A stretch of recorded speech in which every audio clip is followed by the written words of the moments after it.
নমস্কার, আকাশবাণী কলকাতা খবর দর্শক জানাবো আজকের বিশেষ বিশেষ খবর। বাছাই করা খবরগুলো পেতে আমাদের চ্যানেলটিতে সাবস্ক্রাইব করে পাশে থাকা বেল আইকনটি অল করে রাখুন। শুরুতে এয়ারলাইন্স ঝাড়গ্রাম। 1.5 বছর আগে লাগানো হয়েছিল পথশ্রী প্রকল্পের সাইনবোর্ড, রাস্তা না হওয়ায় সমস্যায় সরডিহা গ্রাম পঞ্চায়েতের বাসিন্দারা। ঝাড়গ্রামে ডিয়ার পার্ক এলাকায় বাইক দুর্ঘটনায় গুরুতর আহত এক বাইক আরোহী।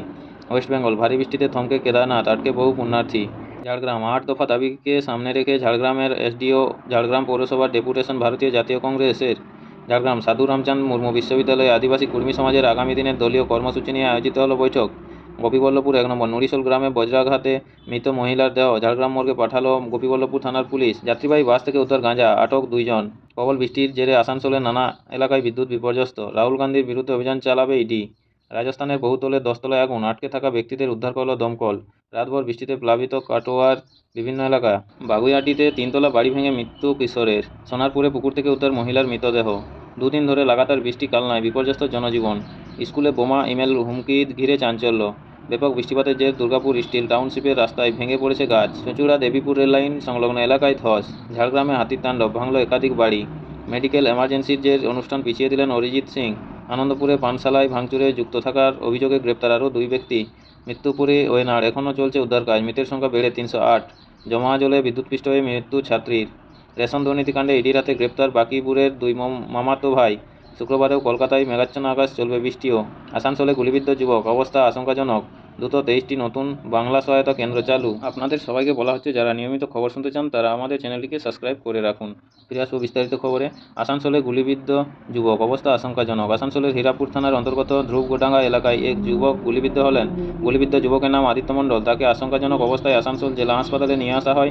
অবস্থার অবনতি ঘটলে ওই যুবককে বর্ধমান মেডিকেল কলেজ স্থানান্তরিত করা হয়। পরে খবরে চলে যাব। দ্রুত 23টি নতুন বাংলা সহায়তা কেন্দ্র চালু। সংবাদদাতা বালুরঘাট। দক্ষিণ দিনাজপুর জেলায় 23টি নতুন বাংলা সহায়তা কেন্দ্র চালু হতে চলেছে। কেন্দ্রগুলি চালু করতে যাবতীয় সরঞ্জাম প্রশাসনের তরফে পাঠানো হয়েছে। রাজ্যে সবুজ সংকেত মিললেই কেন্দ্রগুলি চালু করে দেওয়া হবে। দক্ষিণ দিনাজপুর জেলা জুড়ে এখন 80টি বাংলা সহায়তা কেন্দ্র রয়েছে। জেলা প্রশাসনিক ভবন, পুরসভা, গ্রাম পঞ্চায়েতগুলিতে এই কেন্দ্রগুলি থেকে পরিষেবা প্রদান করা হয়। অভিযোগ, বেশ কিছু গ্রাম পঞ্চায়েতে 2টি করে বাংলা সহায়তা কেন্দ্র রয়েছে, অথচ অনেকগুলিতে একটিও না থাকার কারণে পরিষেবা থেকে বঞ্চিত হতে হচ্ছে। যে পঞ্চায়েতগুলিতে 2টি করে বিএসকে রয়েছে সেখান থেকেই একটি করে অন্যত্র নিয়ে যাওয়ার উদ্যোগ নিয়েছিল প্রশাসন। পাশাপাশি রাজ্যের কাছেও চিঠি দিয়ে আবেদন করা হয় যাতে নতুন করে বিএসকে খোলার উদ্যোগ নেওয়া হয়। তারপরেই জেলায় 23টি বিএসকে খোলার উদ্যোগ। ব্লক কর্তৃপক্ষকে জায়গা চিহ্নিত করতে নির্দেশ দেওয়া হয়েছে। নিয়োগ প্রক্রিয়া শেষ করে কেন্দ্রগুলি চালু করে দেওয়া হবে বলে জেলা প্রশাসন সূত্রে খবর। জেলায় বাংলা সহায়তা কেন্দ্রের নোডাল অফিসার বাণীব্রত মুখোপাধ্যায় বলেন, দক্ষিণ দিনাজপুর জেলায় 23টি নতুন কেন্দ্র খোলা হচ্ছে। আমাদের কাছে সমস্ত মেশিন চলে এসেছে, রাজ্যের নির্দেশ অনুযায়ী কাজ করব। শুক্রবারেও কলকাতা সহ শহরতলিতে বৃষ্টিপাতের সম্ভাবনা। দিনভর আকাশ থাকবে মেঘলা, সঙ্গে চলবে বৃষ্টিও। দফায় দফায় বৃষ্টিতে ভিজতে পারে কলকাতা। অন্যদিকে এদিনের সর্বোচ্চ ও সর্বনিম্ন তাপমাত্রা থাকতে পারে যথাক্রমে 31 ডিগ্রি ও 26 ডিগ্রি সেলসিয়াস।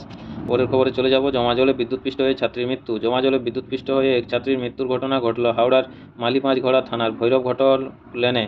পুলিশ সূত্রে জানা গেছে, মৃত ছাত্রীর নাম পৌরবী দাস, বয়স 22। মেডিকেল এমার্জেন্সির জের অনুষ্ঠান পিছিয়ে দিলেন অরিজিৎ সিং। মেডিকেল এমার্জেন্সির কারণে ব্রিটেন ট্যুর পিছিয়ে দিলেন বাংলা তথা দেশের অন্যতম সেরা গায়ক অরিজিৎ সিং। ব্রিটেনে 11ই আগস্ট থেকে অরিজিৎ সিংয়ের কনসার্ট শুরু হওয়ার কথা ছিল, কিন্তু তা পিছিয়ে সেপ্টেম্বর মাসে নিয়ে যাওয়া হয়ে গিয়েছে বলে দাবি করা হয়েছে। যদিও কী ধরনের মেডিকেল এমার্জেন্সি তা খোলাসা করেননি গায়ক। প্রতিদিন নিয়মিত সঠিক খবর শোনার জন্য আমাদের চ্যানেলটিকে সাবস্ক্রাইব করে রাখুন। চলে আসবো পরের খবরে। ঝাড়গ্রাম জেলার জামবনি রেঞ্জের ফুলবেড়িয়া গ্রামে ফের হাতি তাণ্ডব। জানা গিয়েছে, 2টি হাতি খাবারের খোঁজে এসে 3টে বাড়ি ভেঙে দিয়েছে। ঘটনাস্থলে পৌঁছেছেন বন বিভাগের আধিকারিকরা। পরের খবরে চলে আসবো। স্কুলে বোমা, ইমেল হুমকি ঘিরে চাঞ্চল্য। দক্ষিণ দিল্লির একটি স্কুলে ফের বোমাতঙ্ক।